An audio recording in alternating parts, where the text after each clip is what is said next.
say for example, you have like you have a client that is they're guilty. They did what they're being accused of. Isn't it easier sometimes, or wouldn't you get off easier just by admitting to it and just getting it over with? Especially if they're talking with you, do they make deals in the military where they're like, "Hey, if we can expedite this, you admit this, and then we can kind of move on." Is there ever a good time to agree to do that? Yeah, there certainly is. I mean, plea deals happen. They happen with frequency in the military as well, no different than they do in state court. So there is a time and a place to take a plea deal or take a plea agreement, and that's really going to be based on the facts of the case. Now, there are really two things that you need to think about. And I go back to maybe it's my training, my undergrad degree in finance or my MBA, right? But I look at two things: risk tolerance and risk capacity. And they are really different things. You may have someone that has a high risk tolerance and say, I don't care what's going to happen. I don't care if the odds are against me. We're trying this case. I'm not pleading to a damn thing, even if they've got me red-handed. So there's a high level of risk tolerance. And what I find in the military, most military service members have a high degree of risk tolerance. And otherwise, they typically wouldn't be in the military to begin with. I mean, you're signing up and potentially willing to deploy or go downrange and put your life on the line. And so most military service members have a high degree of risk tolerance. Now, the other part of that is what I call risk capacity. And in risk capacity is how much risk can you take?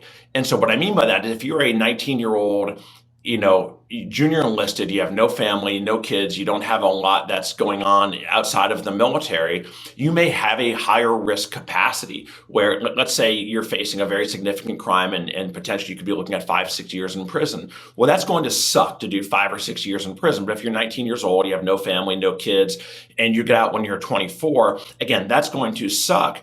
But you can recover from that. As difficult as that's going to be, you can recover from that. So you have a much higher risk capacity. Now, let's look at that let's say you have a commander or a lieutenant colonel or a sergeant major, and now they're late 30s, early 40s. They've got a family. They've got 3 kids. Maybe their wife is pregnant. They're the only provider for their family. The spouse doesn't work or doesn't work outside the home. In that particular situation, your risk capacity is extraordinarily low. If you do 6 years in prison or 5 years in prison, your kids are not going to have a father growing up, right? Depending on the age they are. That's going to dynamically affect how they grow up. It's going to dynamically affect the relationship you have with your children.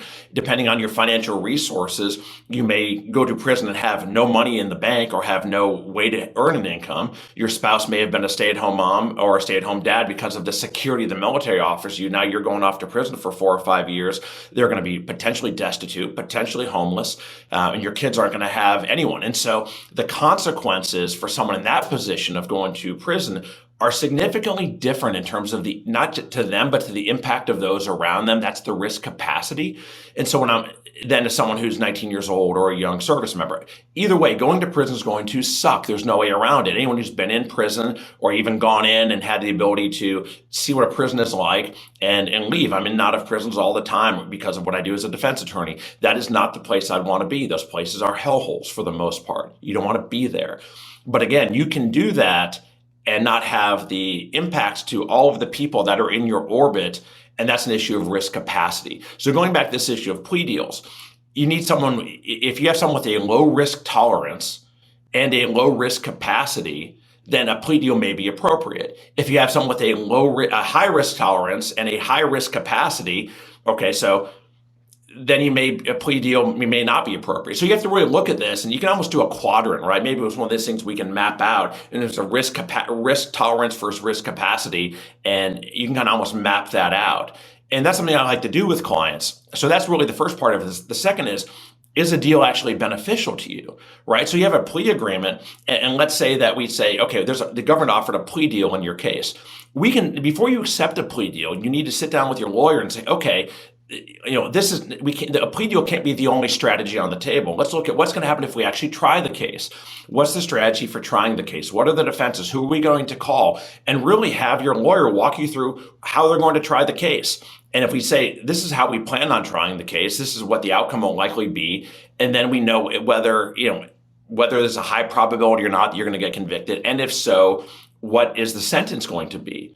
right? And so if you're going to enter into a plea agreement, you need to have some benefit. By a benefit means the sentence should be significantly lower than what you would get at trial if you tried the case, or there are certain charges which will come off the charge sheet. There has to be a significant benefit. So the issue, I get calls a lot saying, hey, I got this plea agreement, should I take it or not? I have no ability to answer that question on a phone call, or even after putting 3-4 hours in. I really need to look at the case, understand how would I try this case, how would I defend it, and then overlay that against my client's risk tolerance and risk capacity, and then advise them, and they're going to make the ultimate decision.